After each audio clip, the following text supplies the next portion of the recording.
Jésù Kristi lọ wá àwọn yóò sì mọ ìwé wa àwọn sì kújọ ẹgbẹ́ wúlọ. Ẹ ṣé.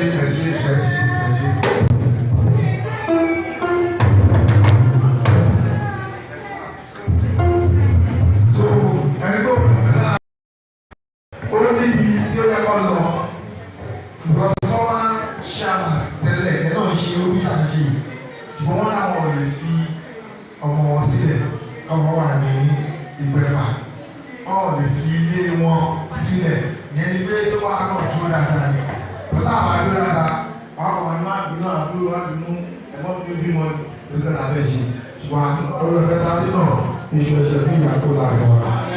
gbogbo ẹ̀ kí gbogbo àwọn ìjọ tó wà níbí láti ìjọ CCC Ìsọ̀tẹ̀ parish ìjọ yẹn ló bí ìjọ yìí. I'm came from Ìsọ̀tẹ̀, so I'm starting my prophet from Ìsọ̀tẹ̀. So tí bá jẹ́ lónìí tí bá ní Ìsọ̀tẹ̀ báwo ayẹ́kọ́ náà fẹ́ ṣubú yìí olùkọ́ Jésù àwọn ìṣubú. So mo kí ọ̀gá mi prophet SD Salako tó gbé ọmọ mi sí onílé Jésù wọ́n wà láàrin wa. Àwọn tó pè wọ́n ní small boy àti ọdún mẹ́ta aláwọ̀ ojú 17 years wọ́n láwọn 17 and a half wọ́n oṣù wá sọ kankan oníbo ló dàgbà olóògbò gbogbo títí ẹ̀ẹ́dẹ́sọ wọn lè tẹ̀ mí bàbá rẹ̀ yóò sọ àwọn bàbá wa lè àwọn dáàbò rẹ̀ máa ń kọ́ ẹ̀ tí wọ́n tún ẹ̀yàn nìyẹn tó ló lè lè jẹ́ wọ́n tún ẹ̀yìn ṣùgbọ́n tó bá yá àádọ́nù àwọn àgbàlagbà wípé gúnẹ̀ lè má ṣe kiri lórí pé wọ́n ṣe kéde ẹ̀rọ náà ṣe láwọn small boy wọ́n tó bá yá náà á di àgbàlagbà máa ń gbé fún wa so àwọn náà wà láàrin wa tó bá tó sàn wọn àyànjú so wọ́n ti rí wọn lẹ́nu wọ́n sáré wọ́n fẹ́ sinmi jẹ so lórúkọ Jésù ojú ní tiwa so láwọn ìjọba tó wà láàrin wa láti CCC kí David àbí kí David Shimawa wà wọ́n wà láàrin wa a kí wọn pé ẹ̀ka àbùsáré wa a lè ti kí ìjọ CCC láti Ṣọ̀yìnbó wọ́n sì ní ẹ̀sìn bàbí so wọ́n pọ̀ tó wá lọ wọ́n fẹ́ tó 52 so àwọn lo ìfẹ́ lórúkọ Jésù àjọṣe pẹpẹ o èmi tẹ́ ẹ iná máa ń jáde o tó bá ti kọrin ẹ̀jẹ̀ bí iná wọ̀ sọ àwọn àwa so tí èèyàn bá bá yàn ṣe èèyàn náà máa ń bá ṣe àwọn kan wà tán lè ti pé kí n bá wọn ṣe bọ́ọ̀ tí wọ́n lálẹ́ ìpínlẹ̀ wọn ṣe o òótọ́ ló lè jẹ́ leader of wòlíì so tí wọ́n jẹ́ leader wòlíì ní agbègbè yìí so táwọn tó wà lágbègbè yìí wà á bá mi ṣe so wọ́n á retí pé mò ń bọ̀ lọ fẹ́ẹ̀kì òótọ́ ni because ìwọ́n á ní ìgbà fún gbàdá onígbà fún ilé ọ̀hún tó kò sẹ́ni tó ṣílẹ̀ sẹ̀mẹ́sì àyẹ̀fẹ́ la máa ń ṣe gbogbo tó bàbá yìí bá wà lọ́dọ̀ wa lónìí ó lọ fẹ́ máa nígbà náà mélòó la fẹ́ sọ àwọn tó kù náà máa ní òwe wọn lè fi ilé wọn sílẹ̀ so mo kí àwọn ẹ̀sìnà lórúkọ Jésù nígbà tí ọjọ́ ìgbóni náà bá dé ọ̀rọ̀ ṣe lẹ́yìn kọ̀ọ̀kan wa so ó ti á sí mo fẹ́ wọn náà lọ ẹ̀kú tẹ̀lé fẹ́ ó máa wà lọ́wọ́ wọn tẹ̀ máa sọ̀rọ̀ lọ́rùn sí ẹ̀yìn lẹ́yìn wá sùn ẹ̀yìn mú tẹ̀lé fẹ́ kó wọ́n jẹ́ tẹ̀lé fẹ́ mi máa mú. so wọ́n ti ṣínà nìyẹn àwọn ló ń jẹ́ adé ṣínà ni wọ́n á jẹ́ ọmọ bọ̀wálé ògòrò tó Jésù lórí ọ̀run. mo fẹ́ èèyàn méje tó lè fi mọ́ 1,000 ó bọ́ sábà èèyàn méje péré 1,000 èèyàn méje péré 1,000 ẹgbẹ́ bá sí àfihàn ọba tó sọ ìgbẹ́ dìgbòrò lẹ́fẹ́ máa.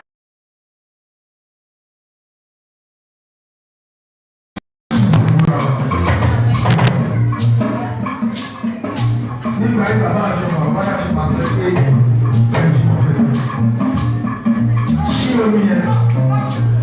àsìkò tó bá kọ ní àdúrà yẹn. Jẹ́ kí sọ nípa fún ẹ, Ọlọ́run ò gbélé, bẹ́ẹ̀ ni kò pa àwa dà. Bíbélì sọ fún mi pé ó ti gbé tí a náà lè lọ sí Ṣílò. Ìgbọ́gbà tó fara balẹ̀, tó mọ fọ́nkù fún, ó bá bá lọ fá, àwọn ló sì ṣe lò. Ó yà ṣí omi yẹn, jẹ́ kó wà lọ́wọ́ ẹ̀. Ó yà akọrin tó bá ti.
wọ́n sọ wọ́n ṣe ṣe ìlú sí Nàìjíríà. Ìwọ́n tó fẹ́ fáàmù wà gbà lọ́dọ̀ ní sọ ìlú máa sàn. Torí tó fẹ́ fáàmù lọ́dún tó wù ẹ̀. Ìwọ́n tó fẹ́ fáàmù.